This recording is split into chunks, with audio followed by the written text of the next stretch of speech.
The inclement weather at the British Grand Prix gave us one of the most thrilling race weekends in recent memory. Although McLaren yet again showed their dominance, it was Nico Hülkenberg, 37, who stole the show with his first ever podium finish, a remarkable result that grabbed all the headlines. Hülkenberg's drive from the back of the grid was nothing short of spectacular, and his much-deserved plaudits were well accepted. However, at the front, the title battle between the drivers was hotting up once again. While Piastri and Norris did not repeat their dramatic Canada collision, a controversial penalty for Oscar Piastri was the flashpoint for this rivalry.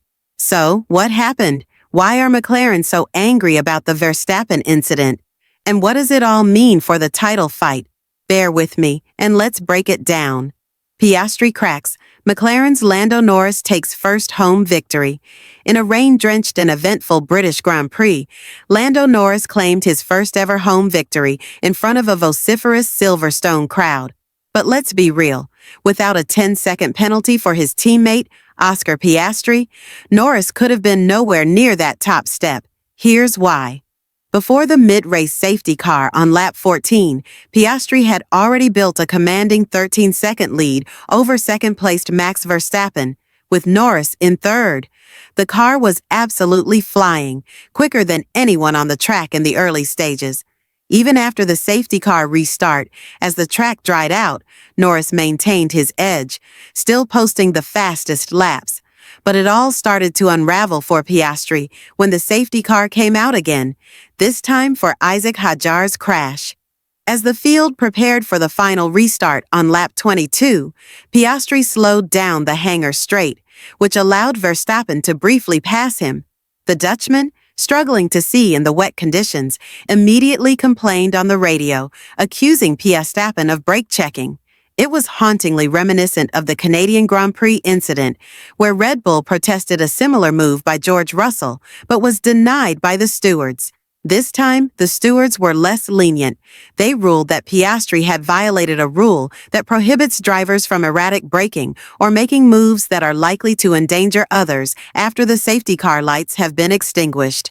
Piastri was handed a 10-second penalty. The penalty was massive. As Piastri pitted for dry tires on lap 44, he served the penalty, and when Norris pitted a lap later, he came out only 5.8 seconds ahead.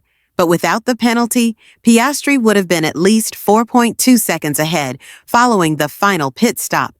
In real life, it would have been even more because teams like to err on the side of caution when serving penalties, taking a second or two longer than they need to be certain. The gap from Piastri to Norris was around 12 seconds at the pits. So without needing to serve that penalty, Piastri would have enjoyed a 6-second cushion over Norris with just 8 laps to go. In short, Norris had the race win handed to him on a silver platter, fairly or not.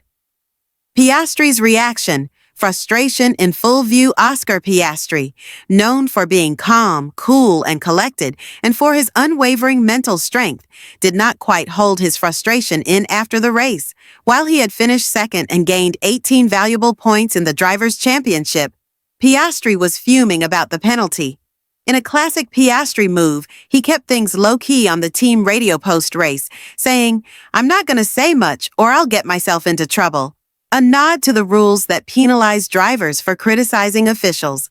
But while he kept things professional on the radio, Piastri's body language and tone told a different story. The podium celebrations were, less than lukewarm, perhaps the most subdued celebration we've ever seen. Piastri didn't hold back when speaking to the media.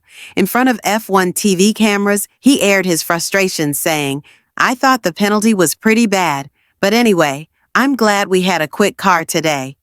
Showed what I had to show." It was clear he felt the penalty was unjust, and despite his second-place finish, he was not hiding his disappointment.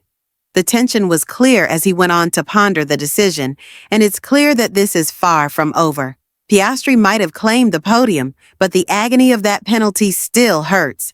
"I braked, saw the safety car lights went away, so I didn't accelerate again, and Max overtook me, which was quite strange, and then I got penalized for that. So it is completely normal behavior to let the safety car pull away when it's going to pit, and Verstappen should have been expecting Piastri to do so.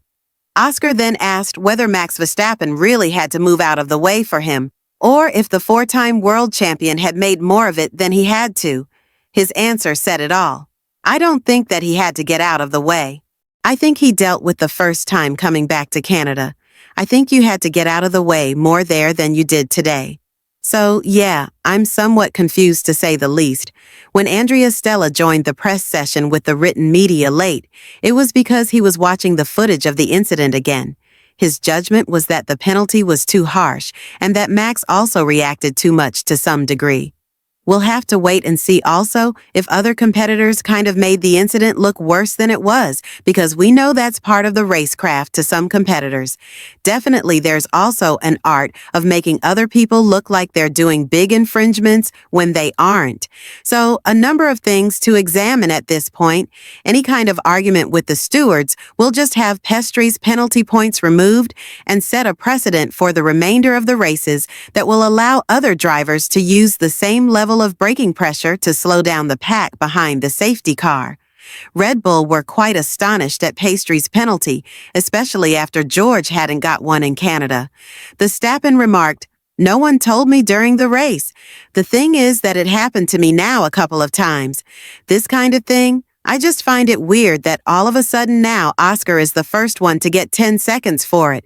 When asked if the Russell incident was less severe, Verstappen replied, "Well, to the stewards, yes," making it quite obvious that he felt there was not much difference between Piastri and Russell's actions.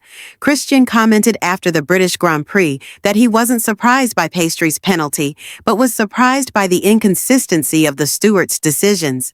That was to be anticipated. It was perhaps more of a surprise George didn't receive one in Montreal, if I'm being honest. In the real world, the clincher for the stewards was most likely the rain. The poor visibility and likelihood of braking on the damp track made Piastri's move far more dangerous than Russell's. We've seen before what the Constantina effect of braking can be when Lance Stroll forcefully rear-ended Daniel Ricciardo in China last year.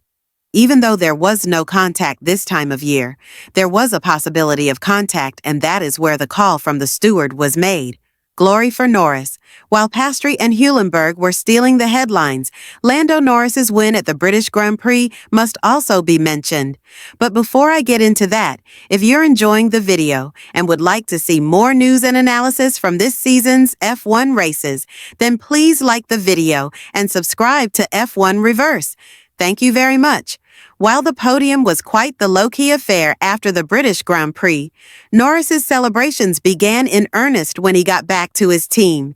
He might end the day with a second scar on his nose to match one he got when he was cut by glass last year after a photographer tumbled off the pit wall barriers and threw the McLaren driver's trophy into his face as he was trying to celebrate his Silverstone victory with the fans. But soon he was back on the fan stage. 2 strips of medical tape on his wound with teammate Oscar Piastri and McLaren CEO Zak Brown. Norris did 3 shoeies. The tradition of a winner drinking champagne from his shoe, introduced to Formula One from Australian sport by his former teammate Daniel Ricciardo, and Piastri and Brown did the same. Both McLaren drivers seemed to be in a league of their own once more at Silverstone, and the celebrations were thoroughly well-deserved. The team will be the worthy winners of both championships this year once we get down to business at the end of the season. Talking about his win, Norris said, "Eventful race. It means a huge amount. Being on top in your home race is very, very special." Though he will enjoy his victory, he was careful not to claim too much credit for a win that he knows was helped along by Piastri's penalty. You can always call it momentum or whatever he said. I don't know. It's whatever you want to believe in the end of the day. I think it's still just one race at a time. I give my credit to Oscar at the same time because he drove an extremely good race. It's 2 wins, but they've not come easy by any means. We've had good fights, but they're pretty strenuous, exhausting weekends because you're fighting for hundreds and thousands and you're fighting for perfection every session. And I'm against some pretty good drivers. So it takes a lot out of you, especially when you have a race like today.